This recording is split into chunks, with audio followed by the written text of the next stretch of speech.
Hello everybody, welcome on the table with Fabina. As you know, my name is Fabina and I like to go and have guests all over the world. And today I've got a guest who lives on the other side of the world in New York. Dr. Biamonte is specialist in Candida. You should say Candida? Yes. He has did a lot of research about Candida and what it does with the body and what it does with us. It's a little bit about the truth about supplements and taking antibiotic. He will explain everything, what he knows and what his findings are, and especially all about Candida and our body. As you know, in our body there are a lot of bacteria, and they are there and they are happy to be there. But if they are out of balance, you get sick.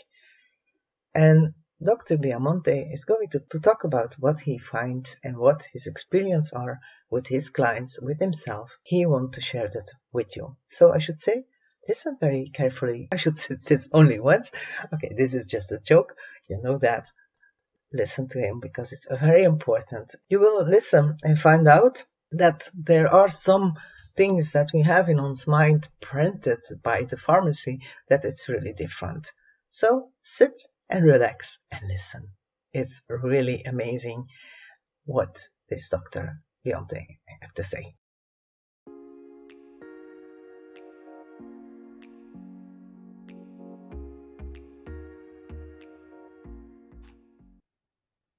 I would welcome you very much, Michael, and maybe it's better that you introduce yourself. Sure. Because, of course, my name is Michael Biamonte. Okay, let's start. So, and I've been in practice as a naturopathic doctor since 1984. And my specialty over the years has developed into Candida, treating people with chronic Candida. Candida is a yeast infection that people get. But the difference between it being a vaginal yeast infection is that the same yeast that causes vaginal yeast also grows in your intestinal tract, and it causes maybe over 150 different symptoms. Yes. And the symptoms are very varied. And that's what makes it so sneaky of a problem, is because you would not necessarily always think that you would have all these symptoms and they'd be from the same thing, the same source. So when Candida, first off, will cause digestive problems in people. Yes. When they first get it. And usually how people get Candida is by taking certain medications, prescription medications like antibiotics, prednisone, cortisone, any type of hormone preparation, any kind of stomach acid blocker can cause Candida. Chemotherapy can cause Candida. So there's a host of medications that people take on a daily basis that could cause this, and they don't necessarily equate the side effect of developing Candida to the medication. So as I was saying, after the person takes one of these medications, their digestion can start getting bad. They can start having gas, bloating, burping, belching, diarrhea, constipation. Then it could evolve into having skin rashes. Then they can start having problems with asthma or breathing difficulties. Then they start having cognitive problems where they're noticing they don't remember things, or they feel like they have brain fog. Then people can start having a lot of allergies and chemical sensitivities where they can't tolerate being around perfume, cigarette smoke, things like this. And eventually the person can get so bad where they become what we call a universal reactor, which is where they're so chemically intolerant of the environment that they really can't even go out of their house. If they go out and the car drives by and there's exhaust fume or any type of odors and chemical smells, it just gives them a headache and they're incapacitated. That's what it eventually can occur. On a more base level, Candida often occurs in women or men, and men will notice the first thing is they have jock itch, or they get some kind of a groin infection that's very itchy. And of course, women can get vaginal infections, which are very itchy, but both men and women can get rectal itching from this problem. So also seborrhea dermatitis which is where your hair becomes dry, flaky, and very itchy, is another common effect of Candida. So as you can see, Candida causes a very broad amount of symptoms, and a person's not always going to relate to that.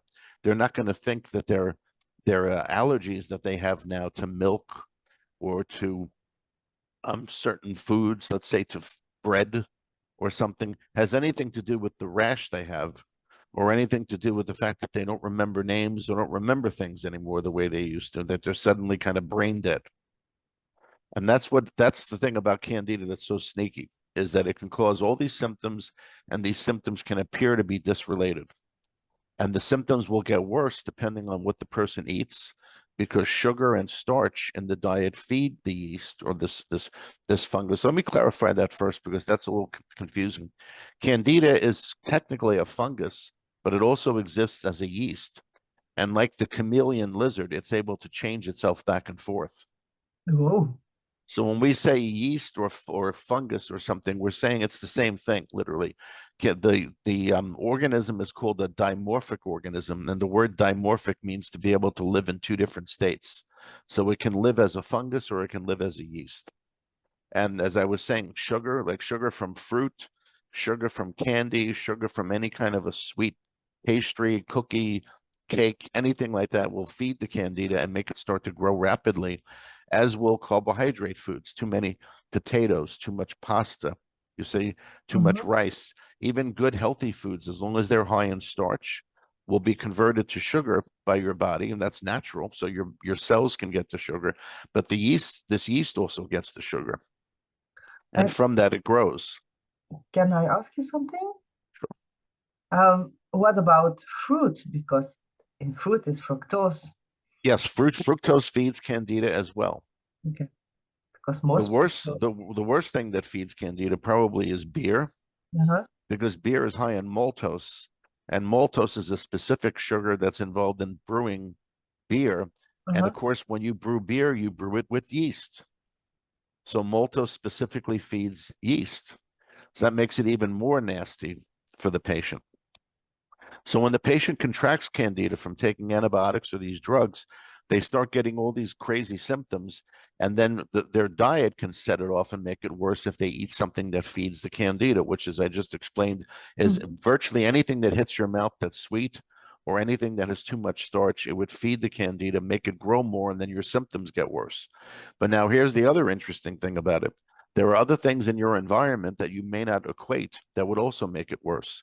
For instance, if it's a humid, hot, moldy day out, that would make your symptoms worse, because molds of all types grow more when it's hot and humid and whatnot. You see, if your thyroid gland is having trouble and your body temperature drops a little bit, the yeast again takes that opportunity to start growing more. So there's a connection between people with low body temperature and who have this yeast condition. The low body temperature makes it worse. If someone gets exposed to toxic metals like mercury, arsenic, copper, any of those bad minerals, they also jack this yeast up. The yeast actually uses mercury as some kind of a food. When you kill the yeast, you'll find that people will start releasing lots of mercury, because the yeast absorbs mercury and holds on to it. Oh my God. So as we go on and we talk about this, we see that it's really quite the thing in terms of being able to confuse the patient. And unfortunately, when they go to their medical doctors are guilty of causing this problem. So the medical doctor is the one who prescribed the antibiotic. He's the one who prescribed the hormone preparation that causes the condition. So when you go to him and you say, I think I have this, he's not really receptive. No, they only give you antibiotics if you... Yeah, that's their whole gig, so to speak, is doing that. So they're not likely to be receptive. They're likely to tell you everybody has Candida, which is true. It's normal to have a small amount of it in your intestinal tract. What we're concerned about is when it overgrows, when you have so much that it's causing all these symptoms. Yeah, your body is out of balance then if you have too much. Yes, this is the bottom line. This is the truth. So many years ago, when I learned about this illness, I was referring my patients to people who I thought would be able to treat it. And I was finding out that they had very unstable results. The patient got better for a while, and then the whole problem came back again. Mm-hmm. So I took it upon myself to study this, and I've studied it since pretty intensely since around 1989, to the point where I wrote my book about all of this back in 2018. It's called the Candida Chronicles, Mm-hmm. because it chronicles my journey, so to speak, of understanding this thing and taking the mystery out of it and finding out what the truth was and how you handle it. And my book is available on Amazon. Okay. It's called, as I said, it's called the Candida Chronicles. And it goes through all the things that I learned. And a lot of what I learned was by listening to my patients, by hearing what they were doing with other doctors and hearing how it didn't work. And then what I did, every time a patient taught me something new, I took that information and I went back and I studied in the reference material. I studied in textbooks about fungus and yeast. I studied in textbooks about the normal biome, about acidophilus bacteria, about bifidus bacteria. I studied to find out why that would happen. Okay. And that's gradually how I learned how to treat it correctly, was by listening to what everybody else was doing wrong, then going and finding what that reason was in the textbooks, and then figuring out a better way to do it. So amongst some of the key things that I learned is that, number one, when you treat Candida or any fungus for that matter, when you use antifungal medications or herbs, you have to rotate them. You can't switch them, or you can't take them every day, the same thing, because Candida will start to mutate and become drug resistant against the herb or the drug after about 21 days of being exposed to it. It just simply it lessens. The Candida becomes smart, and it figures out how to become a super strain where it's becoming resistant to the medication. So on my program, we rotate the antifungals. We use several different antifungals that work differently, and we rotate them either every 4 days or every 7 days, depending on what we're using. Wow. So the person takes 4 days on this, 4 days on that, 4 days on this, and then maybe goes back to the first one. And we keep switching them around so the Candida doesn't become used to them. The other thing that I learned very quickly is that probiotics didn't work. Mm-hmm. Now, what I mean by that is people take probiotics with the help that it's going to cure their condition, and that doesn't happen. And the reason why it doesn't happen is because once the Candida or the yeast has established itself, when the probiotic comes into your body and tries to stick in your intestinal tract and regain and populate again, the yeast pushes it away. The Candida physically repels probiotics and stops them from re-inoculating your intestinal tract or building up again in your intestinal tract. So I learned that we don't want to give anybody probiotics until we've reduced the amount of Candida they have down to a certain point where there's now enough room in their intestines for the probiotics to stick again and not be pushed away by the yeast. Excuse me. Then I learned that there are vitamins that worsen the condition. Now, most doctors who treat this give the person probiotics, they give them antifungals, and they give them a whole slew of vitamins to strengthen their bodies, hoping that's going to overcome the Candida. And I found that is a total failed approach, because, as an example, vitamin D strengthens the outside membrane of the Candida. So the vitamin D actually feeds Candida. The same thing is true with coenzyme Q10, with iron, with copper, with calcium, all B and B complex vitamins. All of these nutrients actually feed the Candida and make it stronger. And if someone doesn't believe me, what they can do is they can go on the internet and they can look up the mechanism of action of two drugs that are the most popular antifungal drugs. One is called nystatin, and the other is called ketoconazole. Nystatin works by blocking the Candida's ability to absorb iron, and ketoconazole works by blocking the Candida's ability to absorb vitamin D. So this is the mechanism of how these drugs kill the fungus. So if these drugs are blocking nutrients that the fungus absorbs to survive, how good could it be to take those nutrients as supplements if you have this condition? I'm speechless, really. It doesn't make sense. No, because I had Candida but it comes and it goes, and well, no, it doesn't come and go. I understand, of course, why. You see, it doesn't really come and go. It's always there. It's just a matter of how much is there. Okay. If you do something that suppresses it, it becomes less active. It's like a weed. Think of your garden. Like when you have a weed, let's say it doesn't rain for a while and the weed starts to get weak, it starts to flop over. Then you Mm-hmm. get a rain and then the weed all of a sudden shoots up again. Yeah. That's the same way Candida works. There are also vitamins that interfere with antifungals. Most antifungal drugs are trying to create oxidative stress against the membrane of the Candida, like against its skin. So therefore, any antioxidant that you take reduces the effectiveness of the antifungal you take. And most people are taking tons of antioxidants, and they'll do that while they're trying to treat the Candida. So that just reduces the effect of the antifungal because it's actually doing something that's protecting the Candida from the medicine you're trying to take. But I always find the body it's very clever.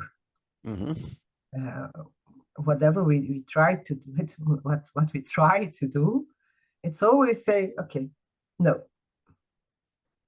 Virus and bacteria, what does they do? They constantly mutate. They're very smart.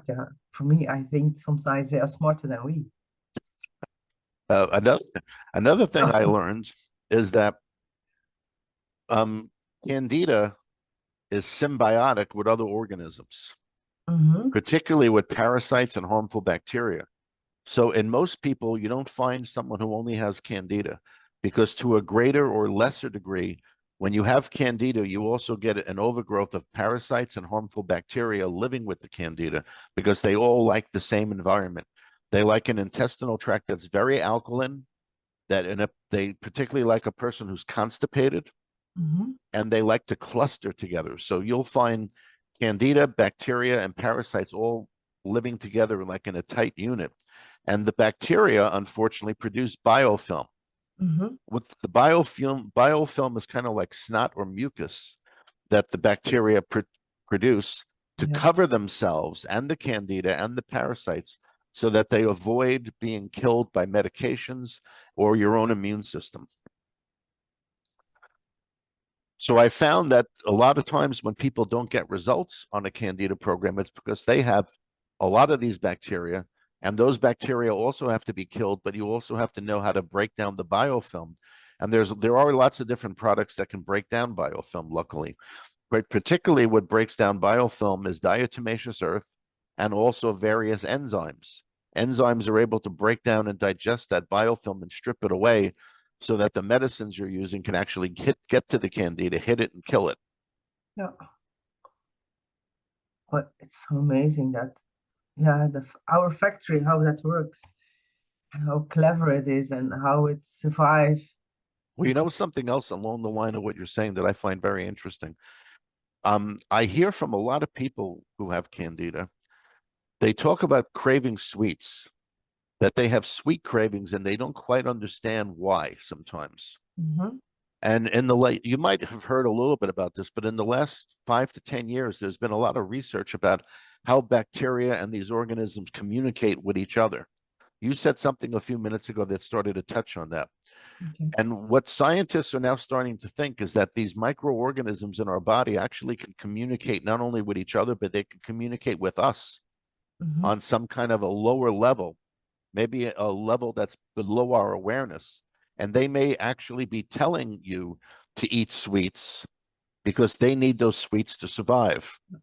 I don't have any study or anything that documents this. This is all speculation based on a lot of the information that we now have about how organisms communicate with each other. But it's an interesting concept. And why I say it's even more interesting is because when you have the Candida patient and you start to get rid of their Candida, as you start to kill it, and the levels of Candida in the body grow less and less, their sweet cravings get less.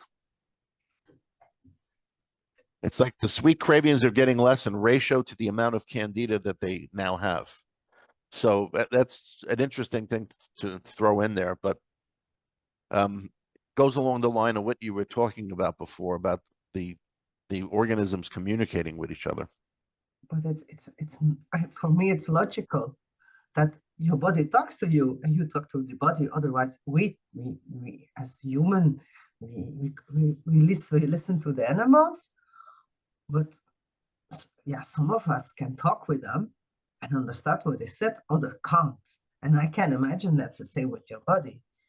If your And body, as far as talking to the animals too, one of the ways that man has over the years, because Candida's existed since you've had a body, virtually every mammal mm-hmm, has Candida. Birds, all types of animals can get Candida.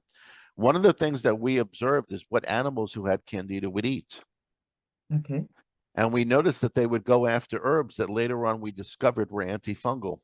Like they would go after the black walnuts and they would eat the inner part of the black walnut. That's this green sort of like material that's inside the walnut. And we found out that that green part of the walnuts are very, very highly antifungal. The American Indians, as an example, mm-hmm, they used to call this condition furry tongue because when it gets really bad, your mouth gets all white and painful, and it looks like you have cotton in your mouth. Now, we know that today as thrush, yes, but the American Indians called it furry tongue, and they discovered a black carrot that they would very typically pull out of the ground and they would make it into like an alcoholic drink. And people, they would have a big party and everybody would drink this alcoholic drink. And they noticed that the people the next day who had this furry tongue were now much, much better after drinking this concoction.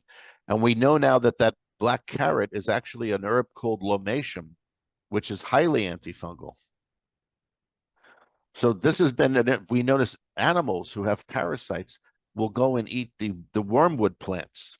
yeah, And wormwood is a common herb that's been given for parasites for hundreds of years. So that's an interesting thing too, is when you're looking at how you find remedies of this, sometimes it's just by watching nature. of course. I find it very logical. If you, as an animal who is not feeling well, goes and eats something, and because he knows perfect, or she knows perfectly what to eat to get them well, and we lost that. We lost Yes, that connection with the nature, yes, and that's a part of the pharmacy. We all know that. that's very true. So people also will ask, how do you test for this? How do I know I have it? Yes. And unfortunately, the testing for this, as far as most standard laboratories, is very poor. Because what most people do in laboratories is they either look to find the candida in a stool test or they try a blood test. Now, when they do a blood test for candida, they're looking for the antibodies that Mm-hmm. your body produces against it. Most labs don't have any way of testing for actual DNA of candida in your blood. So what the standard thing is to look for antibodies.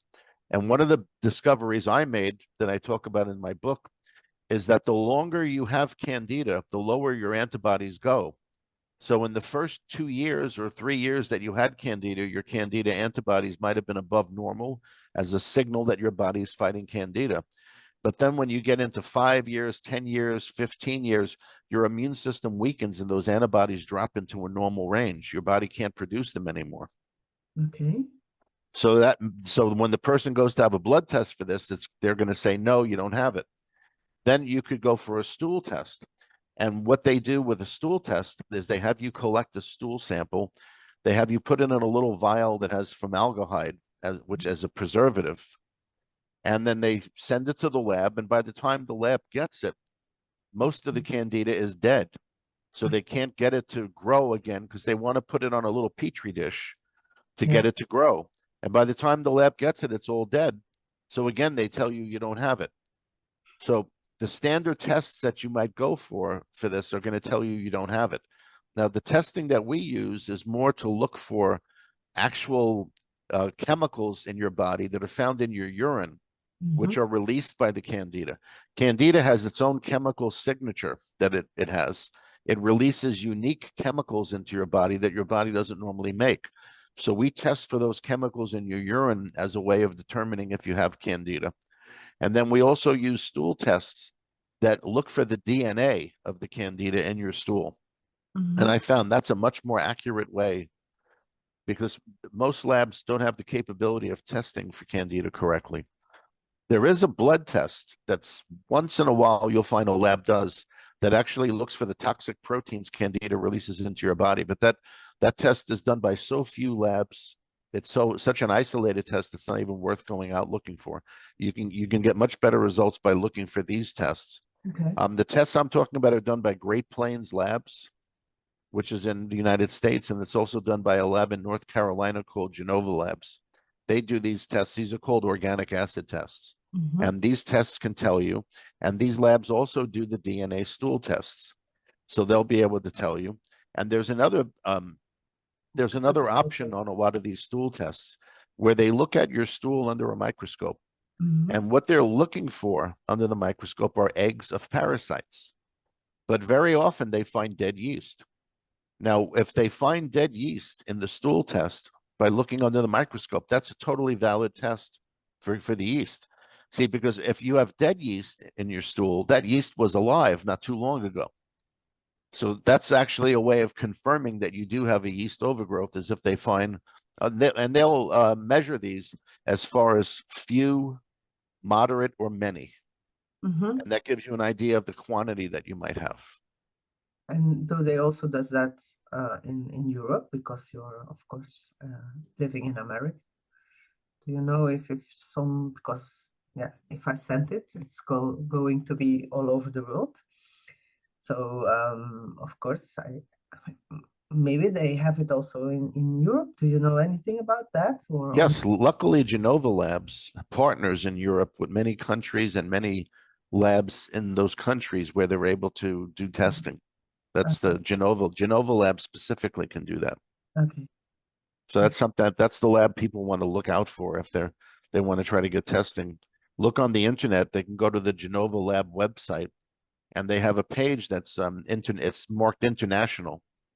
And when you go to that international page, it'll tell you where the closest outpost, let's say, is for Genova, who they're working with in your area. okay. That's nice to know. I'm going to put also under our podcast a lot of information, what you were telling about, so that if people hear it, that they can find the information back. Also, your book, and also that I want to And also my websites you can on put your there. website. My Yes. my main website is www.health-truth.com. It's the dash is a hyphen, so it's Mhm. health-truth.com.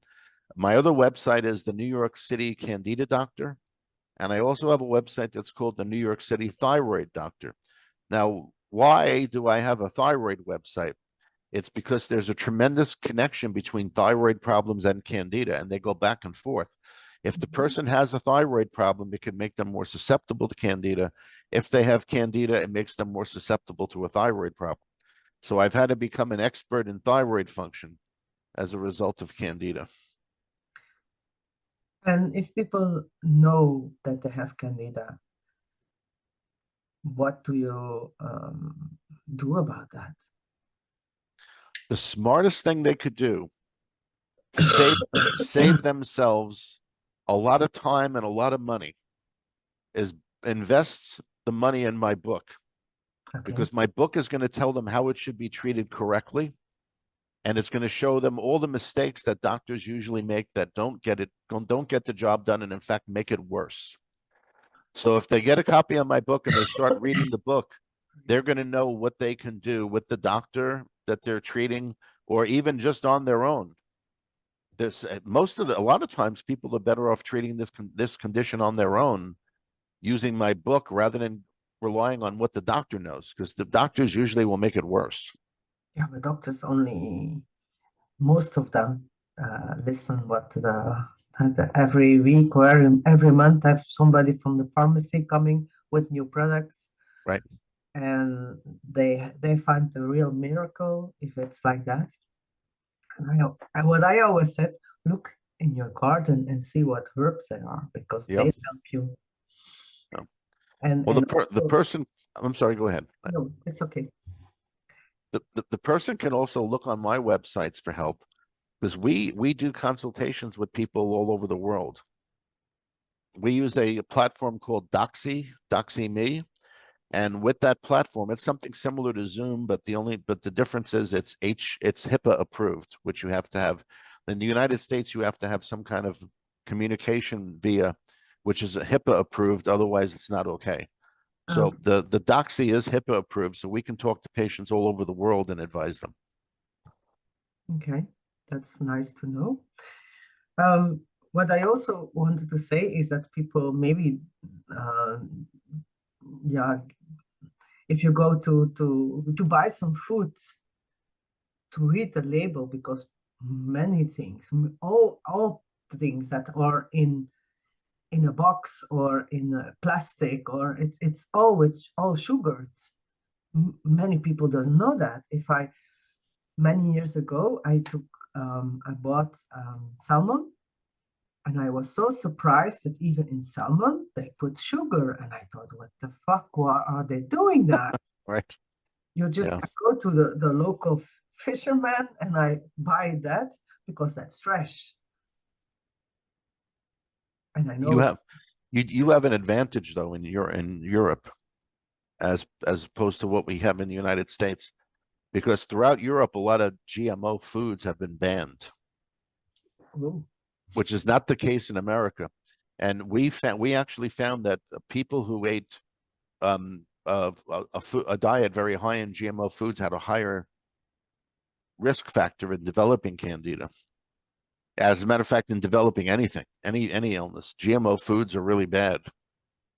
So if someone eats organic food, if it's non-GMO, and particularly if they try to avoid packaged foods, as you're saying, in the United States, we call it shopping at the outer edges of the supermarket, because in the supermarket, when you go to the outer part and you follow it around, that's all the real food, and all the phony food that's in the boxes and the bags tend to be in the middle aisles.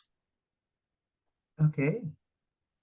So, and also when we're talking about food, I also think about chicken and fish and all that. It's also important that they get good food too. Yeah. And that's where the book I'll mention comes up. The name of the book is Animal Factory. Okay. It's written by David Kirby. And David Kirby really exposed what happens in America in these places that we call a CAFO. A CAFO stands for Confined Animal Feeding Operation. And this is where they mass produce the food. They will have chickens that are stacked up on top of each other, one on top of each other, that are defecating on each other, and that are being fed feed that has arsenic in it, because the arsenic stimulates their growth. And it, again, with cattle, there's a similar thing that they do. So the CAFO produces food that's really toxic to people. As we know, a lot of the beef has a lot of hormones. It has antibiotic traces in there, and all that stuff is bad. So I tell people, regardless of whether you have Candida or whatever your problem is, you're only going to be benefiting yourself if you eat non-GMO organic food, and if you eat animal products, which are wild caught, wild raised, grass fed. Yes. You can't go wrong, because that's the food when you were a kid, what was happening. Now that applies to you and me. I don't know about a 10-year-old who's listening to us right now. That may not apply to them. But when we were young, the food that we ate predominantly was real food. And as time has gone by, it's become altered into this weird stuff that's cheaper for them to produce, that unfortunately makes us sick. And the proof to what I'm saying is, if somebody goes on the internet and they start looking at health statistics, I would say particularly in the United States, but you can probably look at it all over the world, the incidence of different illnesses and diseases are rising in the last 100 years. They're not going down. You would think with modern medicine and all the miracles that they can do, the statistics on disease would be dropping. They're not. They're doing the total opposite. And it's because of the mass-produced poisonous food we eat, and because of a certain philosophy that's brought about by the pharmaceutical companies. The pharmaceutical companies teach the doctor the first rule: don't kill the patient. First rule. Second rule: don't cure the patient. Because if you kill him or if you cure him, he's not going to be buying the drugs every month. No.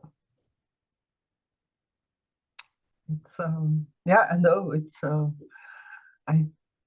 I prefer health and herbs and connection with with nature and eating what my body also. Listen to your body, because your body knows exactly what normally he should know and needs, or she. Because you perfectly, if an animal knows what Yes. food they should eat, what makes that we can't? We should be smarter, and we're so smart that we fooled ourselves. Mm-hmm. But it's also that it's the productive, and we have no time. We have rush. So we have a lot of stress. We go, and we don't take time. Everything is going to be quick. When we were young, there were no supermarket. We had all local farmers, local bakery. Everything was local, and now it's only supermarket. And to expand for a second on what you were just saying from a bit of a different viewpoint, also, maybe 100 years ago, let's say, people coming from Europe to America as immigrants, they had a pretty tough time. Yeah. Each individual group, the Irish, the Italians, everybody had their own challenges coming to America. And what the people did is they just worked really hard, and they tried to keep their nose clean, as we say in America. And they got through it. They raised a family, they had children, they eventually had their own home. They didn't back in those days, because they had stress with their life or stress at finding a job. They didn't run to the doctor to take Prozac. No. They didn't have those things. And even if they did, instead of sitting around taking a pill because they had problems, they got off their butts and did something about it. And this is another thing that's been fed to people, is that, oh my God, you have anxiety because you're worried about your next door neighbor. You've got to take a pill. If I would have told my grandfather this, my Italian grandfather would have looked at me and said, "What are you talking about? You worry about your neighbor, you take a pill." I go over, I smack the neighbor in the head. He would do like this. Right, exactly. Yes. But people have been brainwashed now. You have a problem, you take a pill. Yeah. Rather than you confront your life, you take a pill and you sit around like a dummy. Yeah, that's how it works. And then they're surprised. Oh, it come back. Of course, it didn't take the source is still there. Right. And that's I always, because you have the Eastern world, you have the Western world, also Eastern science and Western science, and I always say Western science works too late. They are always too late. You have to take the source. If you don't take the source, it's coming back and repeats, and of course feeds the pharmacy again and more and more and more. And then they don't listen to their body, because everything you solve with a pill, but it's not like that.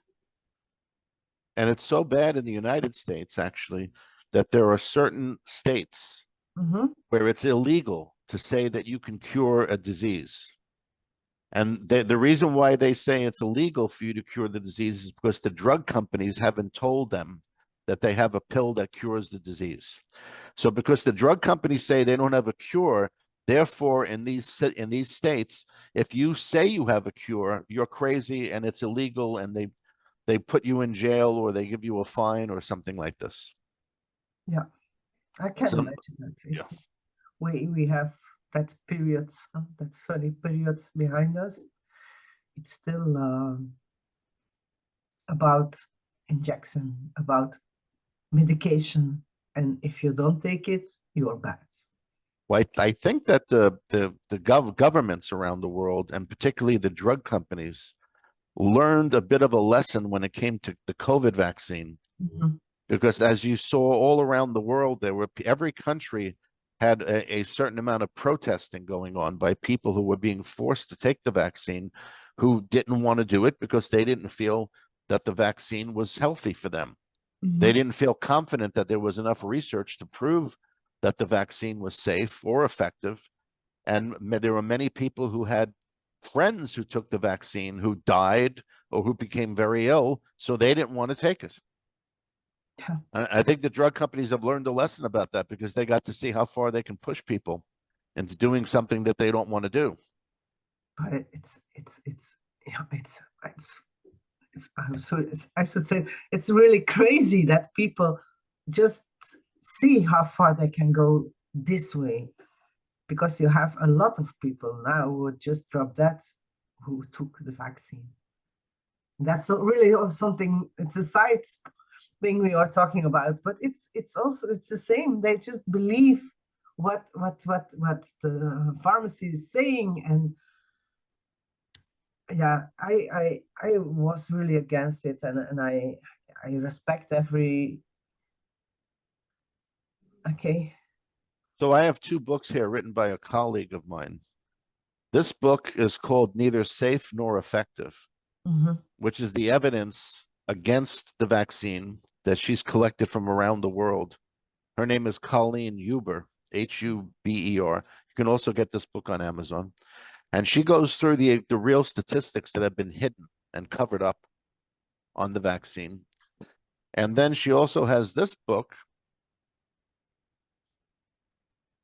also written by the same author, The Mm-hmm. Defeat of COVID, where she talks about alternative treatments that have been found and developed by many, many doctors who found ways to handle COVID without the vaccine or without these different dangerous drugs.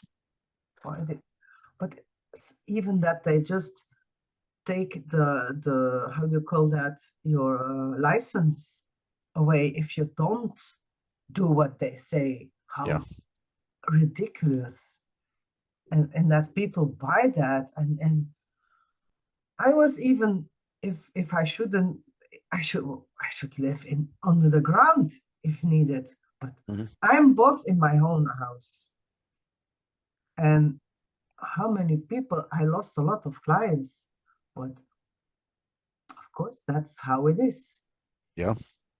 I just accepted and I said, okay, if that's the way it is, I am me and I respect myself and you respect yourself and I have respect for you. So have respect for me too. But that's difficult because the Well, government says, the pharmacist says. And I said, oh. very political, the problem. And there's another book. I don't have it at hand right now, but it's written by Dr. Joseph Mercola, Mercola, Mercola, and it's called The Truth About COVID-19 and the Financial Reset. Hmm.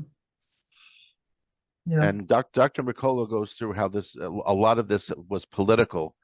We could argue whether or not it began being political, but it was certainly used politically because they distracted everyone. In the United States, there was a whole financial reset that occurred, a whole change that most people don't know anything about. And they used COVID as a distraction. But now, when people are saying, why are gas prices so high? Why in the United States in the last few years since Biden has been president, the prices of everything have skyrocketed. We have bad inflation.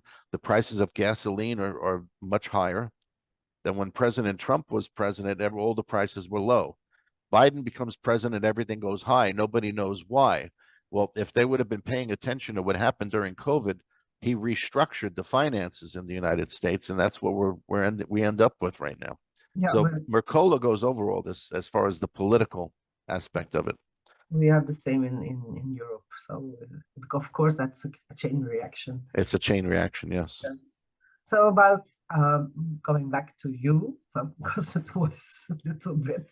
So if people have noticed that they have candida and they eat very good and they wrote no, read your book, so they will be get better after all. I think that's a good chance they have. They can also contact us through our websites. And if necessary, they can do consultations with us over the internet, and we can instruct them on what to do, because we've had a lot of patients in the United Kingdom, in Australia, in Europe, and there are many companies. One of them in particular is called iHerb. And many people can access a lot of the things that we use to help get rid of Candida through iHerb. So it doesn't have to be a limiting factor that they're not actually in the United States and buying the products that we developed ourselves that we use. There are similar things you can buy through iHerb. So we're able to help international people quite easily. Okay, that's nice to know, because otherwise we offer, or it is a chance to go to America, of course, to visit you. Yeah, you could always take a vacation. Yeah, it's like that. So okay. Is there another advice that you should give people who are listening or watching this? I would generally, as I said earlier, the best advice I could ever give anybody is eat non-GMO organic food, which is either wild caught, wild raised, grass fed, real food. Stay away from things that have been doctored up and altered and packaged, because all that food is eventually just going to make you sick. It's gradually making everybody sick who eats it. Yeah, and I was thinking about if you eat meat, that you go to the to order a little a calf. You call it a calf, yes, and just let it grow with the farmer and just see what it eats and give it the right things to them. And if the calf eat good things, then you get really good things. Because we did it with a cow. We ordered a cow, and when it was time, we were a lot of families, and we just ordered several things from the cow. Right. So they just slaughter it, and then we bought the meat, the good meats. Right. But I don't know about. Well, in the United States, they have things called co-ops where people do that. That's becoming more popular, and that is the way to go. I agree with you 100%. That's the way to go. Yeah, I also think that it's better to buy things from local people instead of sponsoring supermarkets. Yes, I agree with that too. That's a very good point. I agree with. Well, thank you very much for having me on today. I appreciate it. I really enjoyed speaking with you. Yes, and I thank you too, and it's an honor to have you with me on my podcast. And I want to thank you, and also the listeners and watchers who watch this very interested conversation. And maybe we see each other or hear each other again. Okay, very good. I look forward to it. See you the next time. Okay, bye-bye. Bye.